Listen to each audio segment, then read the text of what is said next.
further ado, James Rocillio.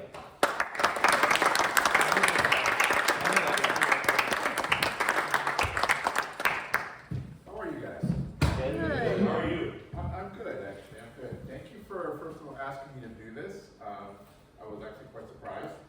And as they asked me a couple of questions about a month ago or so, and just trying to go ahead and figure out what exactly I wanted to go ahead and talk about that would benefit you most. And one of the things that I've had students come into my office about has been the following question, which is, how do you do everything? You know, a lot of people have asked me that. How do you go ahead and do everything that you do? And I am pretty unique in that aspect there.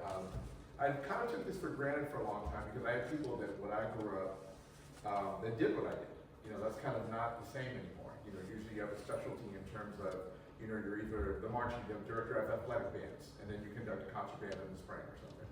Or you're the jazz guy, and then you teach, you know, jazz history and lessons. Or you're the wind ensemble conductor, you know, and then you teach conducting lessons in a lecture class. You know, but to teach 3 different ensembles, I didn't think it was that big of a deal until my dear friend Brian Peter, who's the director of band for Westlake High School, called me one day, at probably year 3 of the gig, and he goes, "Hey, I was thinking about you," and I went ahead and I kind of did a deep dive search for a couple of hours. I fell into a rabbit hole. I said, "What were you diving into?" He goes, "You," and that of course made me very scared. And he said, "I wanted to find out how many people, you know, in the nation go ahead and teach, you know, marching band, you know, symphonic winds and jazz ensemble." And I said, "Well, what'd you find?" He goes, "I found one, and he's in Riverside." And so, to my knowledge, I'm the only guy, you know, at this point. And when I thought about that, I was like, wow, you know, that's cool. But again, I grew up with guys that did this, you know, and it's kind of not the same anymore. So when deciding what to go ahead and talk to you about, I'm going to talk about how I spin on the plates. And spinning plates is a term, or a term that one of my college band directors came up with. And, you know, he said, you know, in life, he goes, when you're doing everything you should do, the goal is to make sure you keep the plate spinning and the thing never fall down. You know, and I always thought that was kind of interesting. Now this was Gary Scott at Long Beach City College. You know, he, you know, did, you know, athletic bands, he did jazz ensemble, he did wind ensemble. And when I went to school there, he was doing his doctorate at UCLA. So this guy was doing everything. And again, those are my influences, right? We'll talk about influences today and all of that. And again, I'm going to talk about this in the slide a little bit in the next slide, but I want you to understand, you know, this is my point of view, okay? And I've been told by many people I'm different in a lot of aspects, and I'm okay with that. You know, and some of you, this will gravitate with you. Others, others will go, yeah, I don't really get that kind of thing. And others will embrace your curiosity, all right? So just have an open mind, and here we go.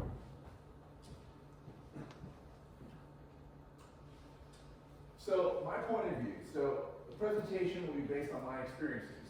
It does not mean this is the only way to succeed. If I can teach you anything, is to realize the following. You all are going to have many, many teachers around you. You should. Conductors, private teachers, lecturers, all these people will affect you. And they'll affect you in different ways. What's going to wind up happening somewhere around my age, maybe a little younger, you will all go ahead and put all those effects into a funnel, and what comes out will be you. Okay? And that's okay. That's all right. My experience has led to success as well as failure. That's something that you all need to realize. There'll be times when you don't succeed. It's going to happen. You know. The goal for today is to share thoughts with you that will help you develop your own point of view. Realize that your point of view is evolving and will evolve for a very long time. Okay? And that's okay. You know, the way you feel, think about right now, the way you felt, you know, when you were in high school and your freshman year about music and how you feel now about it. You know, it's completely different. It should be completely different. It's completely different at this point. And that's okay. Think about where you're going to be when you get out of here and you do a master's program. How you're going to feel then. Think about where you're going to be when you spent 10 years at an institution teaching. Think about all that. Your point of view will evolve, and that's perfectly okay. Mine is still evolving. You know, mine is still evolving, and I really welcome that kind of thing. I try to, well, I'm a little bit of a pest when it comes to information. I will say that. when I did my grad studies, which was almost a year ago after I graduated, I was probably I was the oldest student there, first of all, when I went back to CBU. And I had, as a friend of mine would say, there's no shame in your game, kind of thing. I just did not care. I needed information, and they had it. So I was gonna go get it. And I would be the guy who would wait, ask questions, write things down, email, FaceTime. I mean, I did it all, kind of thing. Because I figured I had 4 semesters there, and I had to get the most of everything out of it. So I did, And luckily, those teachers, those professors were very, very, very understanding. And I think some of them were humored. Some of them were wondering, is he going to keep doing this for the 2 years that he's here? Which I did. And others were very encouraging. Most of them very encouraging, if not all of them. The final thing is, I want to share with you some people that helped shape my point of view. So these are my influences, kind of thing. This is some of my info I laid out down. John Harvey at Etiwanda High School was probably one of the greatest high school band directors I've ever known. He did it all. Wind ensemble, jazz ensemble, marching band. He was an adjudicator, judge for BOA, judge for WBA, did all that kind of stuff, and was amazing. Great trumpet player and arranger as well. Gary Pratt at Cal State Northridge, again, was probably the first guy on a college institution to do what I do. Did the marching band, he did the wind ensemble, he did the jazz ensemble, and he also conducted the orchestra, which he still does. He guest conducts at the Santa Monica Civic Orchestra right now. He does that quite a bit. Gary Scott from Riverside City College, I just talked about. Gary Locke, the director of bands here at RCC, director of athletic bands here at RCC. And then the rest of these, the next 4 or 5 were all trumpet teachers that I had. Dave Evans was probably the guy, he's no longer with us, unfortunately. He's probably the person who taught me about the fundamentals of the trumpet right out of the gate. What the sound needs to be like, what your approach to be like. And the first person to kind of put a routine in front of me of how to practice, exactly the whole way through. And he was great. And what I loved about Dave was if I came in with the getting key for say, and I couldn't go ahead and double tongue that fast, he wouldn't go ahead and go, okay, let's slow it down to get it. He'd go, pull out Arden's. And then he would find the exercise that would go ahead and make me fix that kind of thing. Or if I had a range issues, something, he'd go, okay, let's go ahead and get out irons kind of thing, and work me on flexibility, do that kind of stuff. He always had a solution to every single thing. Grant Hungerford was probably one of the men that I've known that has the prettiest sound on trumpet I've ever heard in my life. I mean, it's one of the purest trumpet sounds I can remember. And, Grant's claim to fame is one that is frustrating, but then you go, wow, that's an accomplishment. Grant was up for the job of the Metropolitan Opera, not once, not twice, but 3 times as the runner-up. What a frustrating thing, right? What a frustrating thing that was for him. But he talked to me about his experience. He went to the Manhattan School of Music and did all of that there. Also went to Cal State Northridge, that's what he did his bachelor's. And his experiences, he studied with Bullen Bakian. If you don't know that name, look it up. Okay, one of the greatest, orchestral people on the planet. Do you have a question? No. Sorry, so, that's something that, his experiences and what he did and how he taught me. He was the first person to talk to me about transposition. And I hated him for a very long time, kind of thing, what he did. And he was a great influence on me. Bobby Shu is somebody who has taught me how to be efficient on the trumpet and taught me a lot about jazz, kind of thing. His approach is all about efficiency. Tony Lujan was probably, I will be honest with you, one of the most radical teachers I ever had. Tony was, a disciple of, Woody Shaw, Clark Terry, those jazz greats. And I'll just say, Tony was a little crazy. He just was. He just was, And I remember that, with Tony, it was all about the music, the harmonic structure, but there's some teachers that you run into that their minds are going like 1,000 miles a minute. You ever feel like you have like one of those people that they just can't catch up to their thoughts when they're talking to you, but it's all there. But their delivery and their knowledge and their performance is so intriguing that you want to go, I have to listen to this person. I have to figure out how to follow them around because I know they have something great here. And Tony was that with me, Wayne Bergeron was the person who taught me to play high notes at the age of 35. And it was really, really funny. It was, I met Wayne in 2009, I think is when it was. We met each other. I met him originally in 2003, and I was playing at Citrus College. I was playing in the big band, and our Citrus College has a pretty ridiculous recording studio. You know, a lot of professionals, a lot of jingles are recorded there, things like that. And our faculty, which considered Charlie Davis, Bob Slack, Larry Hall, and Wayne Bergeron were recording a commercial, a jingle in the studio during our big band rehearsal. So our Bob Slack, who was our director, wasn't available. So we were running the rehearsal ourselves. And we're sitting there running this rehearsal, and we're doing Buddy Rich's Love for Sale. We're in the middle, and they have a trumpet solo in the middle, which I had. And so I'm improvising on this thing, and as I'm going through the entire thing, the door opens and in walks Wayne Bergeron, kind of thing, as I'm doing this, right? So of course my brain is like going like 1,000 miles a minute, and we had said we're gonna stop at a certain place, and we stopped, and he's like casual on the wall, just kind of hanging out, and like a kid who was like 6 years old, I was like, "You're Wayne Bergeron." And he goes ahead and he said, "I heard somebody sound real good, so I want to see who it was," kind of deal. Of course, my head was as big as RCC for about a week. And that's how we initially first met. You know, I saw him as a clinician, you know, with our jazz ensembles, and then I got enough nerve to ask him to go ahead and study with him. And we developed we have a very great friendship now. I would consider Wayne a friend. You know, when he came here as a guest artist, we got to catch up in a lot of things. And Wayne taught me how to basically be efficient and play high notes, you know, and a lot of other things. Robert Slack was the director at Citrus College, you know, and he also was a fantastic trumpet player. I took lessons from him. Charlie Davis is probably the strongest trumpet player I've ever met in my life, kind of thing. I mean, as Charlie Richard would say, strong like bull. You know, I mean, it's one of the strongest sounds I've ever seen, I've ever heard in my life. The next four are all essentially people that I met in drum corps. Now, I don't know if you know this or don't know this. You know, I think most of you know that I teach drum corps. I teach this drum corps up north, and I essentially have never marched drum corps. I never did. I never marched one day of drum corps, kind of thing. I got called to teach it, and I went to it, and that's what I did. And what did I do? I asked questions. And all these guys that I'm about to list, they were all the person. The first person one of the best brass teachers I ran into was Dr. Nicholas Williams. He's at the University of Georgia now. He taught at the University of North Texas for a very, very long time. Kind of thing. He's a marching band director, of course, as well as the sonic winds director, and a great influence. And I bothered this man like you will not believe. Because what happened was, in Texas, the lingo is different, kind of thing. The teaching is different. And so I'm teaching brass with these guys, right? And at this point, you know, I'm like, okay, it's my first like top 12 drum corps that I'm teaching, you know, kind of the Santa Clara Vanguard, which is kind of a big to do.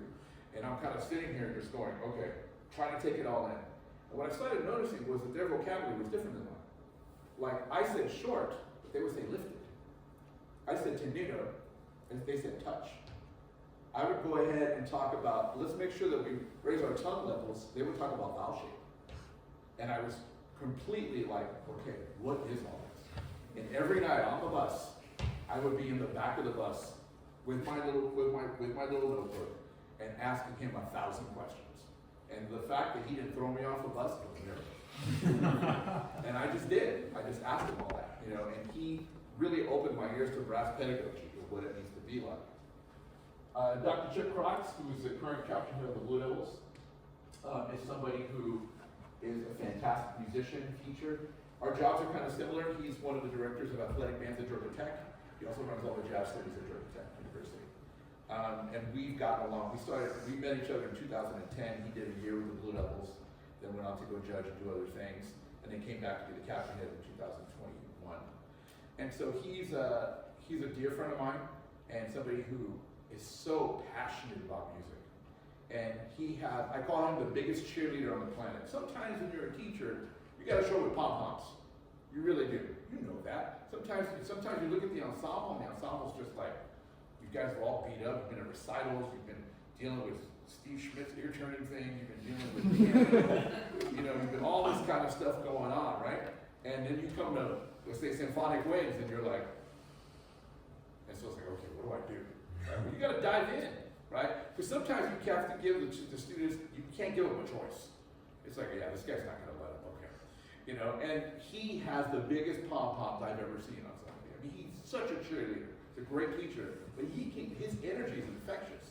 It just really is. Even on days when drum corps is a very trying activity, day in and day out. You know, it's almost like Groundhog Day, doing every day. And there's days when we're in Texas, little Elm, Texas, and it's 110 degrees and like the humidity is way out the deal. You got to come in and do a 4 or a block. You're like, oh, I'm gonna get through it. And then there he is, bright-eyed, smiling, like, let's go. You're like, oh. You know, and so that's a great influence on me. Wayne Downey is probably the iconic man of the Blue Devils of DCI. His arranging skills are insane. I mean, it just is. I'm very fortunate. He is the arranger for the RCC marching band. He's been there for over 30 years. And he is a person who took me under his wing. And I mean, this is an icon, Hall of Famer kind of thing, you know, all of that. And was always an open individual to me all the time. There was in 2009 and 2012, they redid a piece that they had done in 1991 with the Blue Devils. And it was like, you know, this great trumpet feature they had done. It was very, very difficult, very jazz oriented. And I know that that's one of Wayne's favorite shows. And they redid it in 09, and I was in 12, and I was the guy who had to teach it and go through it and live with that thing for a while. We're in Denver, Colorado, which is essentially about the middle point of the season. And Wayne calls me. He says, "You need to come to dinner tonight." I'm like, "I'm getting fired." And so you need to come to dinner. So I go ahead. I'm in downtown Denver. Catch a cab, go see him, and he's at the bar as he always does. Sits down, always has his dinner at the bar. I come down. He goes ahead, you know, and hands me a drink, and I'm like, "I'm getting fired." And he says, I wanted to take you out here because I've been watching you work, and you go, "I live with that feature." And he said, "I couldn't have taught it any better." And I was like, and but that's the kind of open individual he was with me, you know. John Meehan, you know, one of the former captain of the Blue Devils, you know, was one of the first people to kind of really dive in with me about drum corps kind of thing. When I taught the B Corps in 2000, he was the person writing all the music, and we went on to work at Ayala High School together for 10 years, kind of thing, and from 2000 to 2010, and he helped me grow quite a bit. You know, he dealt with a lot of my inexperience, you know, in a very patient way. And give me opportunities. But without all these influences, there are some people that stand out for me. And there will be for you too. Just remember that. I call them the Big Five. Alright? I just made that up last night, by the way. The first two you all know. I realized one thing today. Charlie, Kevin, and I don't have a picture together. So I have to correct that. Right? But Charlie and Kevin are there. Two very large influences in my life. How I became adjunct here at RCC was a very simple thing. I was teaching the marching band in 2007. Gary Locke hired me to be a brass tech. So I came down running around on football fields, doing what I normally do. But I was also teaching all the jazz bands at Valley High School, and they were very good. And we were having a great, years with them. And Charlie would bring them to the RCC festival. Charlie would always see them. When the spot opened up to what it was back then, because back then when I got hired, there were only 2 jazz ensembles. The Lab Jazz Ensemble, there was a spot open. Charlie came to me and asked me if I would want to do it. I was pretty shocked, I have to tell you that. And I began, and that's one of the reasons I became adjunct. 3 years later, Kevin, his wind ensemble was too big. And he came to me, and this is the way, in classic Kevin Mays fashion, he brought me into his office. He goes, "Hey, so I need to go ahead and just trim the wind ensemble. I just need to. It's at that point in life. And so we're going to create a concert band, and you're going to teach it." And I was like, good. And you're going to do it on Tuesdays because I know you don't teach that day. I had nothing. And so the process began of going ahead and beginning what we now know as Symphonic Winds. Kind of thing. That process began with Kevin. He had no reason to give me that opportunity. To this day, I don't know why he gave me that opportunity. I don't know.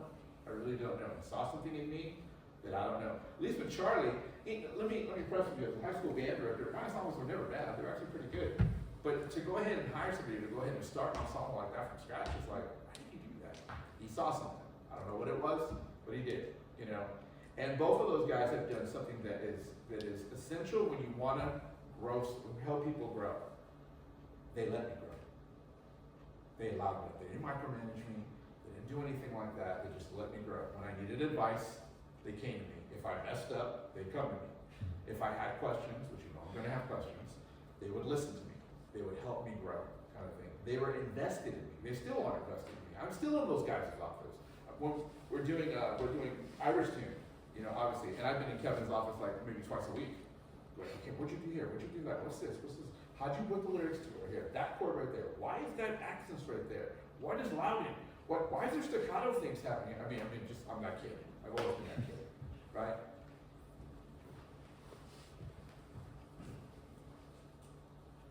Dr. Moon.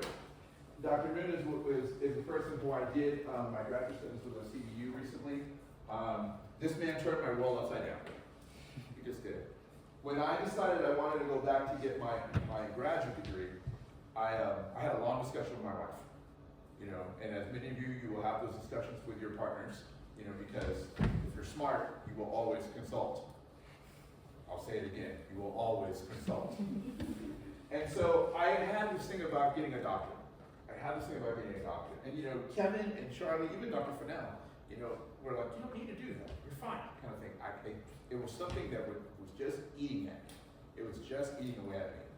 And so I started looking at things, and you know, at one point I was going to go to Claremont University and do the doctorate there. And I started going through stuff, and Dr. Fennell and I sat down and kind of laid out all the costs and the time and everything. And I was like, okay, I don't know if I can do this, you know. But I knew that I wanted to do it in conducting. That was the biggest thing. I wanted to be under somebody, you know, in this realm, in a university setting. I studied with Dr. Mitch Fennell, which we'll talk about a little later. I mean, at his home. I would go to his house, you know, 3 times a month, you know, and sit down with him, and he'd make me coffee, and we would just go through things for hours. You know, he was basically my biggest influence. We'll talk about him a little later. But I needed to go somewhere, and my wife, you know, most patient woman on the planet. I'll tell you that right now. To deal with me, most patient woman on the planet. And I remember sitting in the front room with Miles, and we're kind of hanging out, just kind of eating, you know, doing the Saturday morning thing. And Sarah just goes, 2 years. I can give you 2 years. Okay, get into the master's. That's all it took. And so then I went ahead, started looking where, and then they put me in contact with Dr. Moon. Dr. Moon came down and watched the symphonic winds. Came over, we met my office, says, I'll take you. He gave me a decision. He goes, you can do this anyway. You can go ahead and do a combination of orchestra and wind ensemble. You want to do an all wind ensemble? That's cool too. I went the other route. I'd never done orchestra, so I did it. I'd never been in front of a string section in my life. The first time I stood in front of the orchestra at RCC, I literally stood on the podium and looked at these guys and go, who are you guys? I mean, it was like one of the weirdest feelings, and this man kicked my butt. He did. He pulled me out of the shell. He wanted, I'm a very structured individual. It's just the way I am. You know, I'm just very structured. You know, it's just the way I'm built. And he was just like, he pulled and tugged and placed it, and made me come out of my shell so many different ways. We had lessons where he would be on the piano banging away as I'm conducting and yelling, no, I'd leave these lessons going, oh, kind of deal, you know. And he would do that. He would do it to me in rehearsals, you know, type of thing. But I'm thankful for it. I really am. I've had a year to reflect on it, and I'm thankful for it because I don't think I would be as comfortable as I am on the podium without it. The next person we just talked about is Dr. Fennell, the second greatest teacher I've had in my entire life, period. End of statement, that's just what it is. A man who essentially, when I went to go see him in 2017, let me tell you how I went to go see him. So, again, Kevin being the person who allows you to grow. We did a concert, right? I think it was after the first concert in 16, maybe the second one. And he came in my office, he wanted to discuss how I approached the Sousa March that I did. And then he said the following. He said, you know, James, he goes, the marching band thing, it's not many people that can do it as well as you. The jazz thing, he goes, man, you're very comfortable. He goes, the podium? You know that face, Kevin, makes you all know it. And I was like, see, that knowing you're all gonna have that thing, that one thing, that button that gets pushed. You're all gonna have that. You all have it, kind of deal. That is one for me, where it's like, yeah, you're not quite there yet. Yeah, that's not a good thing for me. And so I went ahead and I said, okay, I took like a day where I kind of didn't sleep. And I came back the next day and I said, okay, who can I take lessons from? He goes, let me think about it. So mind you, Dr. Fennell had judged my groups at Colony High School for many years, was always very complimentary, but this is an iconic man. Okay, before Dustin Barr, there was, at Catholic College, there was Dr. Fennell. And a man who's just, I mean, his vocabulary, when he talks, it's like, you're just like, I mean, it's just the way he is. And so Kevin comes back. Kevin studied with Dr. Fennell, as did Dustin Barr. And he says, I want you to go see Mitch. And I was like, can I start with like the B guy first? And he's like, you're gonna go see Mitch. So I went to go see Mitch. It's in January 2017. We emailed each other, and he just said, you know, I'd like you to go ahead, and some of you who played in the symphonic wind will understand this. He goes, let's start with a very clean score of Song for Band. So I went ahead and came to his house, and he sits down there, and he's in there, he goes, coffee? Sure. And by the way, Mitch Fennell makes his, like, grows his own beans. These things are nuclear. I'm going to tell you that right now. And you one cup of Mitch Fennell's thing, and you're just like, ah! And you're ready to go, right? So he's washing cups, and he goes, James, you know, let's get some background. I go, so who have you studied conducting with? Nobody. Really? And I mean, it was like square one. I have so many bad habits. You know, and this man was so patient. So patient. Knowledge that, I mean, there was nothing he could not speak about in music. Nothing. And it was just so patient. You know, I mean, I was supposed to be for an hour. Sometimes I'd be there for 3. He would just be in there, you know, with me, in the trenches, going through stuff, asking questions. And the type of teacher that is almost inspirational to you know, to a point where you're like, I want to be that guy, you know? And funny, he's very funny in Dr. Fennell's own way. But I mean, yeah, without him, yeah, I'm not where I am, with a doubt. Not a doubt on that. And number 1, my mother. Best teacher I've ever had in my entire life. So why is that? Well, her concepts were very simple. It was a very, very simple thing. A very simple thing. You know, I grew up in the Bronx, and I'm from New York City. And so the Bronx is somewhere that is in the 1970s. I was born in 1969. And in the 70s, when I lived there, was, well, let's just say it's not a great place sometimes, you know. So to protect your child, here's a woman who's got a 4th grade education. You know, she's got, you know, 2 children, you know, and is going to protect them in New York City. I always had a roof over my head. There was always food on the table. There was always clothes on my back, kind of thing. How she did that, I'll never know. Didn't speak a word of English, kind of thing. It just made that happen. She taught me a lesson that I'll never forget, and I still do today. When I was a little boy, probably about 5, and I remember this clearly. She sat me down, and she goes, Mimos, I want to teach you something here. This is all in Spanish, of course. And she goes, you know, when you meet people, because I was about to go to school, that's what it was. I was going to go to kindergarten. And she goes, you know, when you meet people, he goes, there's certain things you need to do. You need to look them in the eye, you know, kind of thing. And she goes, because the eyes are the windows to the soul. You have to look them in the eye. They have to see you. Next thing she goes, when you shake their hand, I go, make sure it's firm. Make sure, and look them in the eye, kind of thing. And make sure they know your name. I still live up to this day, kind of thing. It was lessons like that, you know, that were taught throughout my entire life, you know, about dedication. A word that a friend of mine uses that I like to use a lot is grit. My mom had that, without a doubt. I mean, there was just anything. There was nothing that woman would go ahead and tackle, not tackle. So to me, you know, all those life lessons that they did, you know, was shaped me in a lot of different ways. The stubbornness that I have, the inability to give up, kind of thing, all of that was her, without a doubt. There was nothing that, you know, when we came to Los Angeles, and we lived 2 blocks above from MacArthur Park. This is in the 80s. We were living in a studio apartment. It was just me, her, and my sister. No bedrooms, just a studio, kind of thing. She was the first person who taught me a scale. And it was very simple. I came from New York City in 1981 in the spring semester. And when I came there, they give you the elective there. Go see the counselor, right? So you go see the electives, and all these electives were lame, you know, like sewing and like I don't know what else they had, kind of deal. And I was gonna, I think I've told you this before, I was gonna be the shortstop for the New York Yankees. That's just what was gonna happen. So I was playing baseball all the time. So sports, I didn't want to do any of that because I thought it was lame, you know. And so the music thing, it's like beginning band, sure. Now, my mom played music for me all the time. She never encouraged me or forced me to do anything on a music instrument. But she played Rachmaninoff, she played Chopin, she played Mozart, she played very popular TNR brass. She played all this music.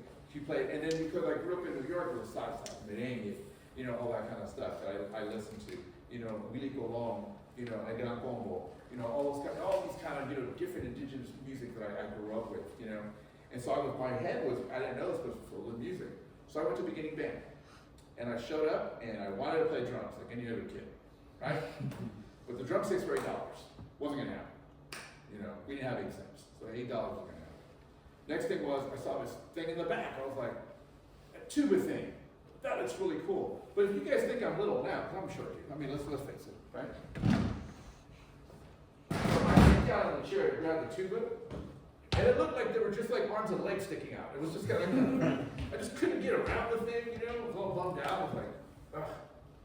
So I go ahead and Mr. Davidson, the band director, he goes, well, I can't make this up. He opens up a filing cabinet and he pulls out a cornet and he goes, I got this. Okay. So we go ahead and we went. So this is LA Unified, okay? I'm in Los Angeles Unified, right? So the you know, education is, you can assess.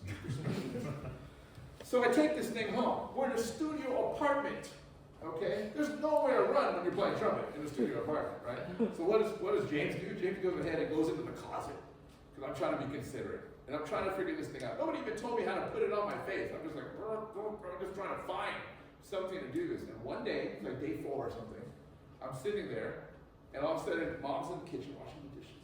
And she hears, oh. That's okay. My mom was a big music critic. Oh God, big music critic. Whenever things were okay, or where she didn't want to hurt your feelings, she would always use the following phrase. Oh, that's nice. You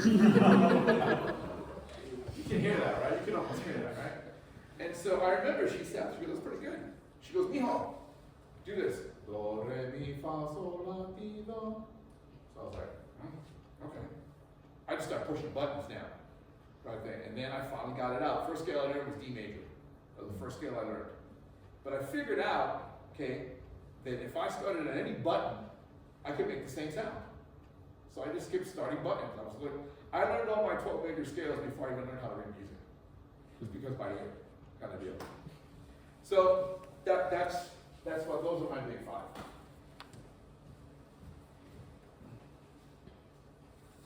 So what plates do I spin? Okay, what do? I'm the conductor of the Symphonic Winds. I'm the director of the Jazz Ensemble, director of the marching band, I'm the program designer for Gold Drum Bugle Corps, and I'm a brass staff member for the Blue Bells. That's life. That's what I do. Okay, that's everything that I do. All right. So, how do I do it? You know, what do I have to do? So I did this last night, right? I said, what actually is it I'm supposed to do, right? And I just do it on a daily basis. Now I won't go through all this kind of stuff, but you can see, it's kind of an overview, right? What I'm allowed to do. You can see there's similarities in Symphonic Winds and Jazz Ensemble, right? I always tell the jazz kids, you know, the only difference between Jazz Ensemble and the concert groups is that, you know, you have to improvise, you're going to swing some 8th notes, and you're going to go ahead and do some of these dots going around the entire place. Really? That's what it is. We got to put a good tone, right? We got to have balance. You got to have phrasing. You got to be musical. And anything you do musically. So that's the way I look at it. Again, it's not the right way to do it. That's the way I look at it. Marching band is a completely different animal. I'll be honest with you. I'll be very honest with you. You know, you all have things that are easy for you. You all do. Okay, some of you may be reading, some of you may be improvisation, others may be, range, whatever it be. This was easy for me. It's always been easy for me. I just understand it. It's a formula. It's always been a formula for me. And I get it. I just know how to do it. I know how to make all this happen. It's always happened to me. So I have to coordinate the show, help coordinate the show, picking the theme, arranging props. I got, again, a pedagogy thing, right? You gotta teach great sounds, make all that happen, right? I gotta make sure rehearsals are useful and effective. I gotta plan. Okay, when you're running around with 200 plus students and trying to do things in 8 hours a week to make a fantastic marching band, you better be organized. I gotta make sure they have the right performance schedule.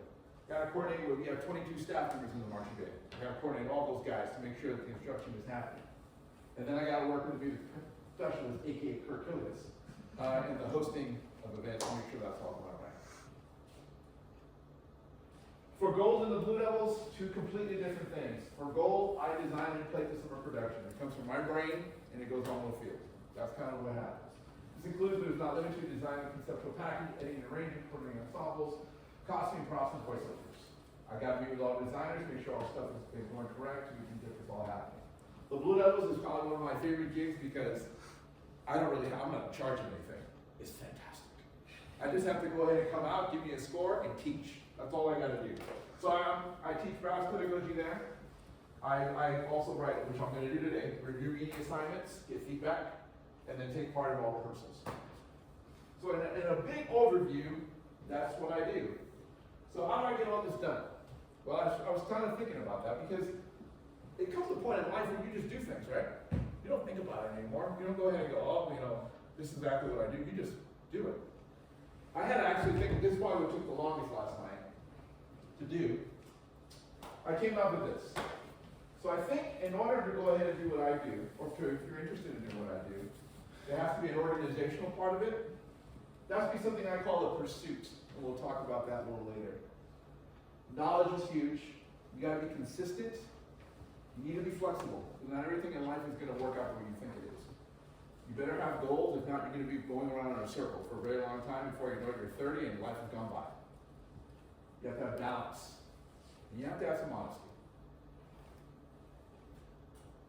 Organization. At the very basic level, you need a working calendar to keep track of all your commitments. I know that sounds like really basic, okay, but I can't tell you how many of my students that have come through here in the last 15 years that I've been here that have gone, well, that's today. This is the most basic thing that you can go ahead and do. Why is this important? I will tell you this. The most basic thing in life is showing up.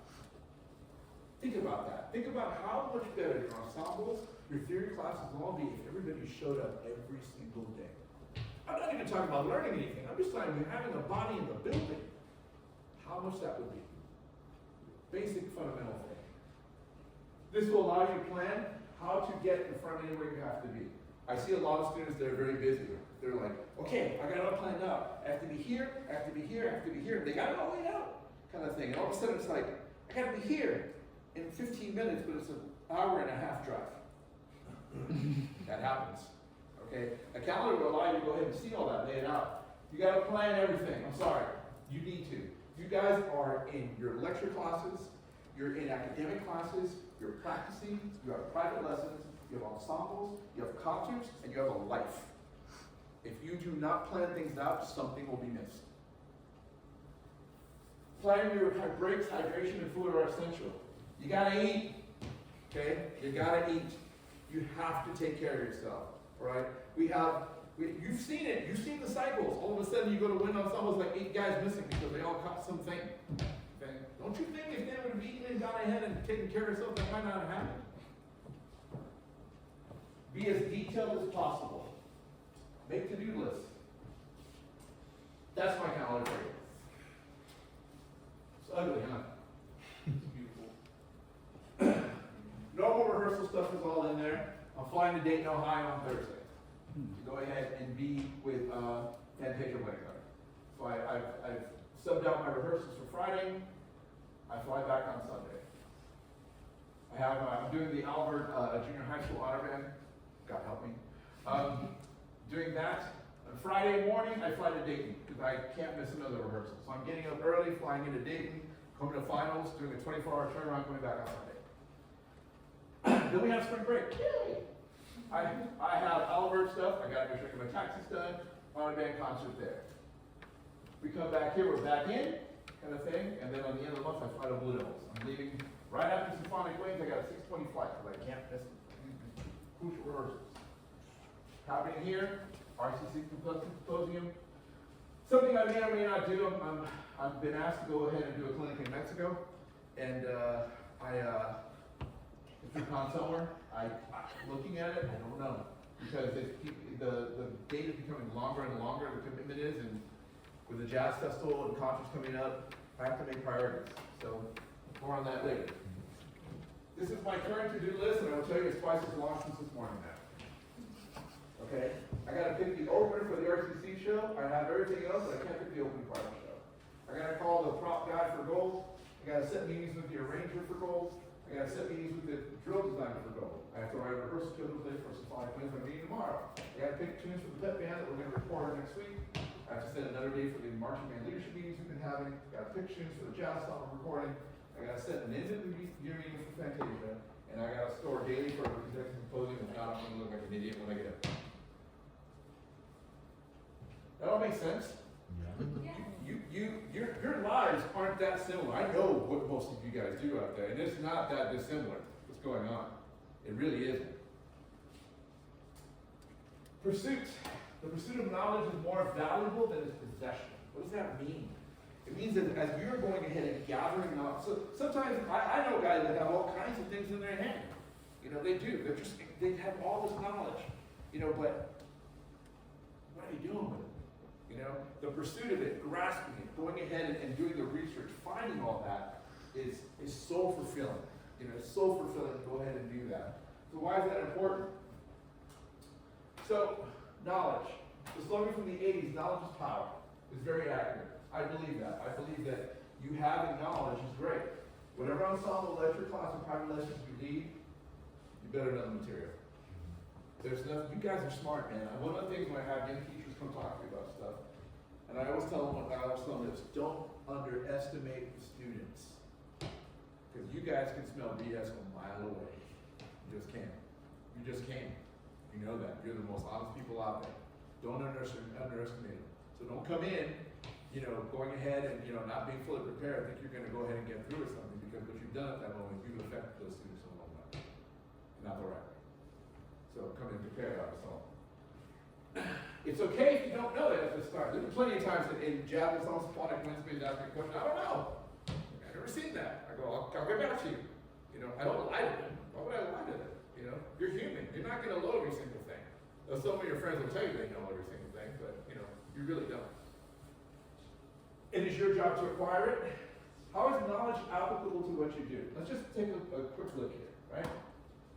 So if we're dealing now with things that you know, if you understand harmony, melody, rhythm, and form, so that allows you to go ahead and get deeper into instruction. Score analysis is huge for that, right? Knowledge of instrumentation, orchestration helps ensemble direction. If you understand orchestration, if you understand instrumentation, you know how to deal with pitfalls in the ensemble. You know how to deal with things. You know, if you're looking at orchestration, and I see the trumpets written at pianissimo, and they're coming in at a high D on beat 2, I know that's going to be an issue, kind of thing. I know that. As the same token, if I see the orchestration is very thick here, but the melody is only in 2 voices, then I know how I'm going to go ahead and balance that. Familiarity with composition and arranging techniques allow you to understand the composer's intent, which is big for us. As conductors, we want to know what the intent is of the music and how can we bring that out. Ear training helps with the understanding of harmony and tuning. That should be pretty self-explanatory. Thank you, Steve Schmidt. Knowledge of different genres enhances your teaching effectiveness. The more genres you know, the better you're going to be to connect with music. Expands your repertoire for performances and lessons. You know, the students, I have to be very thankful here at RCC, feel comfortable enough with me to bring me stuff. They bring me music all the time. It's pretty cool. And they always do. The jazz band and the symphonic band, they bring me stuff. Hey, check this out, check this out. You know, I did songs for Romano because Beth threw it on my stand. And set me one there, check this out.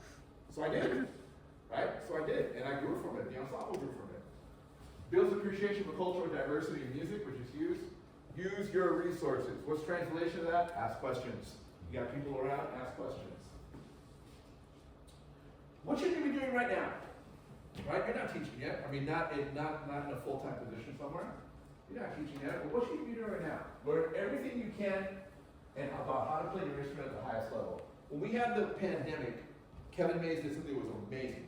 He got like probably 10 of the best wind ensemble conductors in the country to do a Zoom every week. It was insane. We're talking Eugene Corporon, we're talking Mitch Fernell, they all came every week. He asked them two questions, the same two questions every week, and they all had the same answer. And they had to talk to each other, but it was amazing. They all had the same answer. He said, what's the most important things you can do as a conductor? They all said the same thing. Know your instrument. Because your deficiencies on your instrument will come out of the podium. And that was something that was like, wow. And the second thing is they asked, what are the pieces, that every wind ensemble should play? They all said the winds of the Gall. They all said Lincolnshire Posey. And I believe I think those are the two. Lincolnshire Posey and Lincoln Gall. Listen to as much, absorb what your teachers are telling you. Don't just listen to them, hear them. Okay? You guys know, sometimes you're in lecture classes and you're like, oh, beige. I can paint the ceiling beige. You guys, you can't do that. You gotta be in it. Hear them. You got to be in it. It's your education. Be in it. And you're paying for it, most of you. Some of you are. I don't know. Listen to as much music as you possibly can. Listen to everything. Listen to everything. Here's the thing. The way music is evolving these days, I go, it's no longer like, okay, well, the orchestra only plays this, wind ensemble plays this, the jazz ensemble plays this. No, now things are starting to go ahead and combine. There's starting to be like this whole fusion of music and things. I listened to Katash Copley's Dope the other day, and I was like, whoa! That's everything. It's involved in there, right? That's all kind of happening right now. So listen to everything. I listen to everything that is a planet, right? Some of you, would probably really listen to that. I do. Protect your time.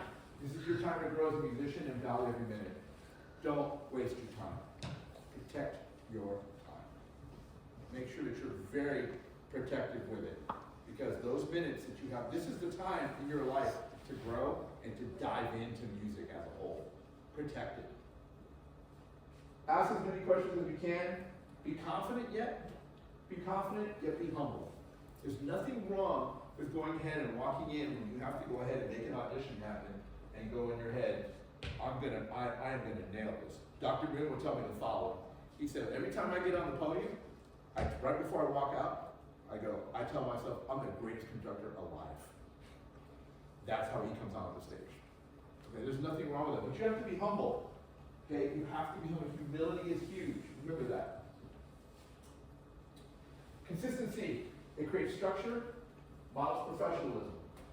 If your conductor is there all the time, on time, ready to go, has a certain approach, it kind of gives the vibe of the ensemble. Strengthens the culture of the ensemble of the classroom, and increases your confidence, both student and teacher. If you're consistent, and you guys have a thing going across, and you know that guy on the podium is going to go ahead and make things better, it's confidence for both of you. Allows you to establish relationships. As a teacher, you have to be able to connect with people. You just have to. And it creates expectations. Everybody knows what you have to go ahead and do when you have that. You see this on my wall in my office. Okay, I have this on my wall. You have to be flexible. If the plan doesn't work, change the plan, but never the goal. Goals are great, but sometimes the way you get there is not going to be what you planned out. You're going to have to take a different route. A lot of you guys come to me and like, I got to get out in this time, Now, mind you, I don't want you to be here forever. Okay, that's what I'm saying. But you can't go ahead, and if something doesn't go right, you have to have the ability to go ahead and shift. You have to. You can't just go, oh, it's over. No. It's not, I'm not going to get there this way. Maybe I'm going to get there this way. You have to be able to be flexible for that to achieve your goals. Speaking of goals, goals will help steer your journey. Set long-term and short-term goals. Share your goals with your students. The more students are involved in the entire thing, the more they will be with you. Plan realistic goals. Although, this is true, you will plan some unrealistic ones. It will happen. It will happen. One of you will decide that I'm going to do the Hindu Pacific with 15 people. One of you will do it. And then later on, it might not work out, but you will learn from it. It's okay to learn, just learn from it and grow. This is the hardest thing for us. Balance. How to balance yourself, how to balance life. That's the most difficult. I'm going to give you something from the 80s. It's very true. It's very true. Lesson for life. Whole life have balance. Everything be better. It's very true. Everybody has different forms of balance. I have mine. That's my balance. My family, my friends. You know, that's why I keep sending it. Right there. Having laughter with my son, spending time with my wife and son, dealing with these two guys who can't be in the same room, Aki and Coltrane. Aki is the ruler. Aki is 13 years old, weighs 5 pounds, and thinks he's 55 pounds. Coltrane is very submissive and just a big goofball. And my close friend Kendall Crawford, who over about 35 years we've known each other. You know, balance everything. Your balance will be different than mine. Find that balance. Why is that important? Because you have to come back every day and find another day. You have to. You have to come back every day and find another day. The only way you can do that is by having balance in your life. My final thoughts for you. Teaching requires many things, but you'll need to be invested, dedicated, and driven daily. Daily. You will succeed most days, but there will be some when you will not. On those days, reflect on what needs to be improved and be honest with yourself. Everyone wants to be good, but not everyone will do the work. Remember, the students you are teaching are your focus. That's what you're here for.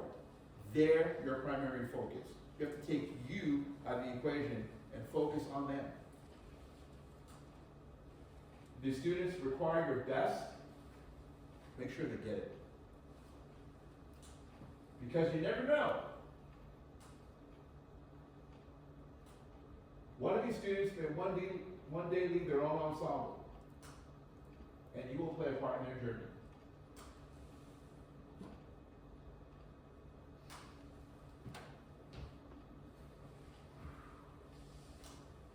Questions? Yes. I have two. Let me see. When balancing multiple ensembles, how do you ensure each receives equal attention and that the students feel equally supported, especially during busy seasons? I plan things in smaller chunks sometimes, because I know I can't tackle everything, and I'll be able to give them the right attention on what that is, you know. And it all varies, right? Because so you know what it is. Things are coming up closer dates. You have to go ahead and switch your focuses here. But no matter what your lesson is, you always make sure they have the attention. You know, whatever it may be. You know, make sure that they have attention and come in with goals for everything, and they'll feel like, okay, we're getting something done. He's not just passing the time. I have another question. I know that sometimes when someone has been great at something for a long time, When has been what? that when somebody has been great at something for a long time, they tend to forget what it is like to even struggle at certain things in regards to trumpet.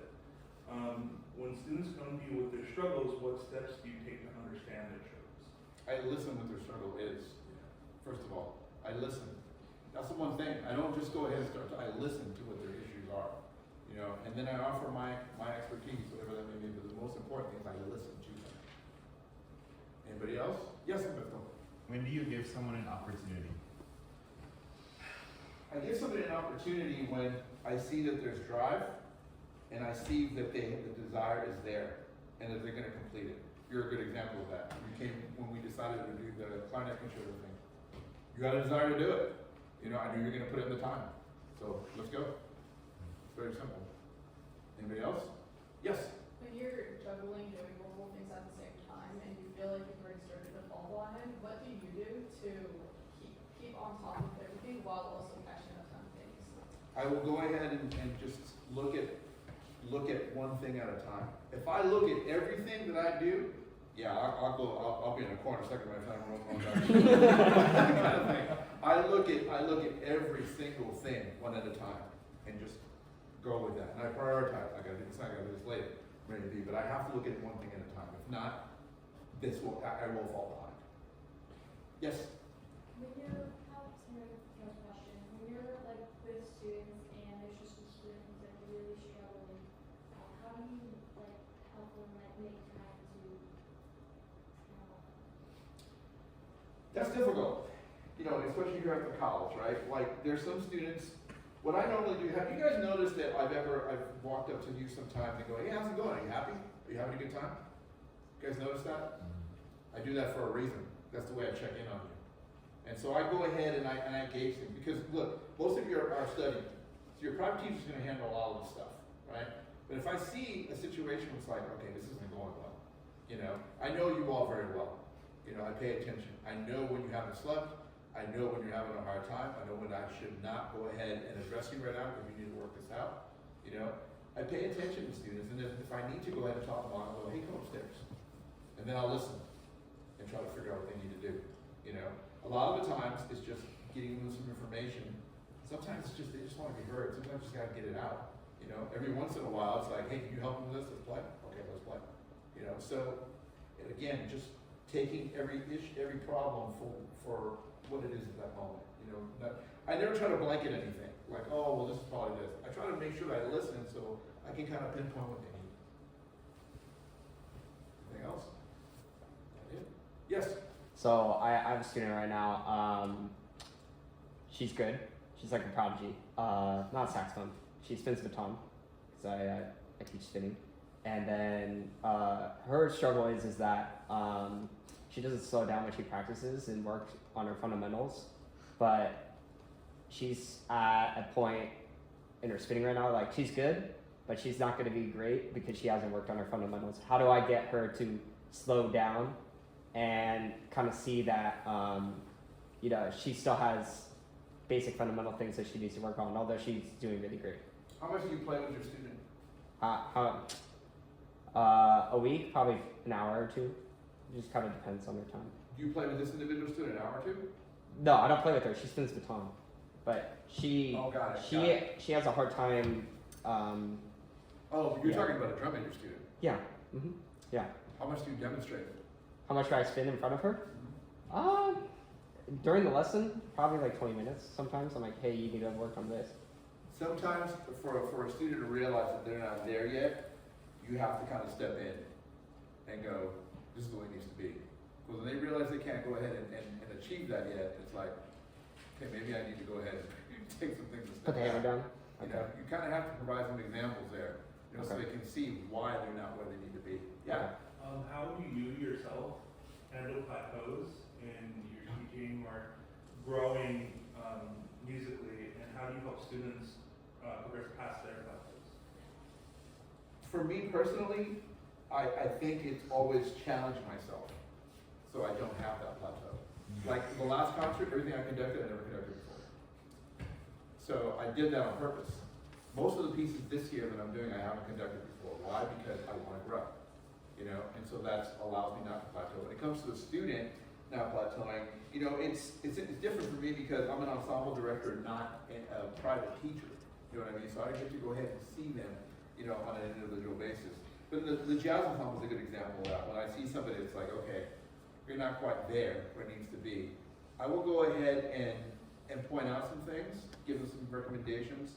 And like, I remember I did a thing with Nick Vargas. We was having problems with rain. And in the class, I had him do something. I had him go ahead and do some aperture work and some upper leap. I think it took about 5 minutes in ensemble rehearsal. And then I had him put it back in his horn and it happened. Like the note came out like pretty easily. He like looked at me like I was like Jesus. and I remember but at that moment I let him know, it's like, you can go farther. It is possible. You know what I mean? So that's what I did for that. Yeah. Alright, so 2 questions. You mentioned that you directed the jazz ensemble at Valley View High School. I did.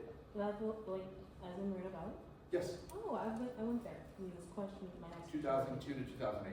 Oh wow. Yeah. Yeah. My next question pertains to that. So the current band director there, he asked me to come in and help with the jazz band. Okay. And I noticed that, well, as I was playing there, like my high school experience, we don't work on fundamentals, and I wanted to help, like, introduce that to the class in a way, but I also didn't want to, like, like kind of like intrude, if you know what I'm saying, or like take over, you know? Step on toes. Yeah, like step like out of my boundary and stuff, because like there's a lot of work that needs to be done, but I don't want to be like, you're not doing it right, or like anything like that. That's like some place. So like, how would I go about that? For all you coaches that are out there right now, in the depths of coaching and dealing with the young minds, realize one thing. Unless the band director wants to do it, it ain't happening. I hate to tell you that. That's just the reality. You can suggest, you can prod, you can suggest over and over kind of thing, but if they don't want to do it, it's not going to happen. Because I also have a student that I teach that is a saxophone student, and he plays in the jazz band there. And I'm like, what do you guys do? And I'm like, we kind of just like play through songs and stuff, but like nobody really knows what they're doing. And I was like, okay, do you guys have a solo section? He's like, we don't know how to read chord changes. And I'm like, oh, okay. It's like, when I was there, I didn't know how to do it either, because like, we didn't learn stuff like that. But like, I don't know. I just feel like there's a lot to be done, but I don't want to oversee. So. You'll be surprised when it comes to the improvisation thing. You may just want to go, hey, could I take like, maybe some individuals out and help them? I can guarantee you in that aspect, you might go, yeah, sure. But as far as the big, for all you coaches, those band directors don't want to do it. You got to realize it's not your program. And until that magical, mystical, majestical day comes that you're in charge, you got to accept it. Or don't work there. I hate to be so blunt, but that's just kind of the way it is. Right? Anybody else? Yes, Chris. How do you get your foot in the door when it comes to teaching opportunities? Because when you were describing the jobs here, it sounds like you were voluntold some jobs that I want to teach, but first of all, don't know where to go. Second of all, how to even assert myself in that manner. This industry that we're in, I'll call it the coaching industry, is a lot of word of mouth. A lot of word of mouth. And it's a need basis. You have to keep your ear to the ground. It's like, hey, you have a good possibility because not everybody knows how to teach bassoon. You know what I mean? Don't imply I know how to teach. Or saxophone, kind of thing. Whatever maybe you're trying to do, you just have to keep your ear to the ground. It's like you hear somebody, you got to put yourself out there. But here's what I want to tell you all. Make sure you're prepared to put yourself out there, okay? Make sure you're prepared to provide a great example for whatever group you stand in front of, in terms of knowledge, in terms of pedagogy, in terms of approach.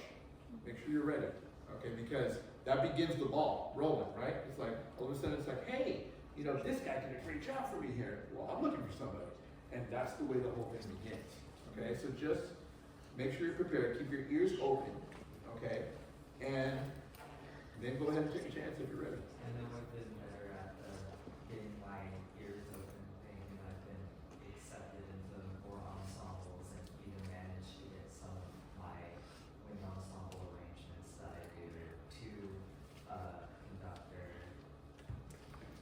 So Okay, good for you. definitely, I'm glad that word of mouth has gotten me there so far. It's really just first steps. Awesome. That's awesome. We're good for you. Yes, who wins? You mentioned you're gonna eventually become you make too ambitious and make too lofty of a goal and realize that it's not possible. What do you do when you're in that moment and you realize I bit off more than I can chew?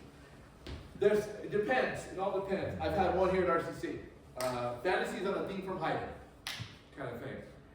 There's a piece there that I picked for I thought like 40 years ago, maybe. I did that piece. The piece that I thought we should do.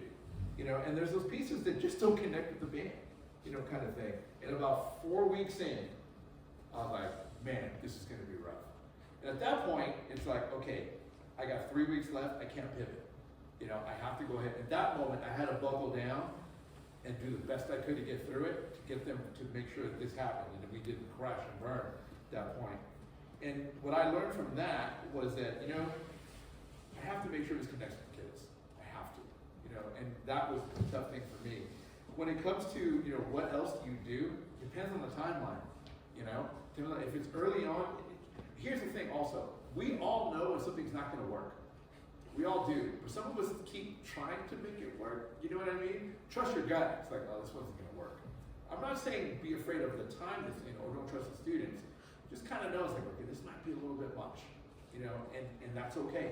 But you have to keep your ears open to the ensemble. It's like, okay, I don't know, and realizing, and also knowing your rehearsal schedule. Like if you know how many rehearsals you have, you can look at it and go, okay, I can get there. I can get there, you know.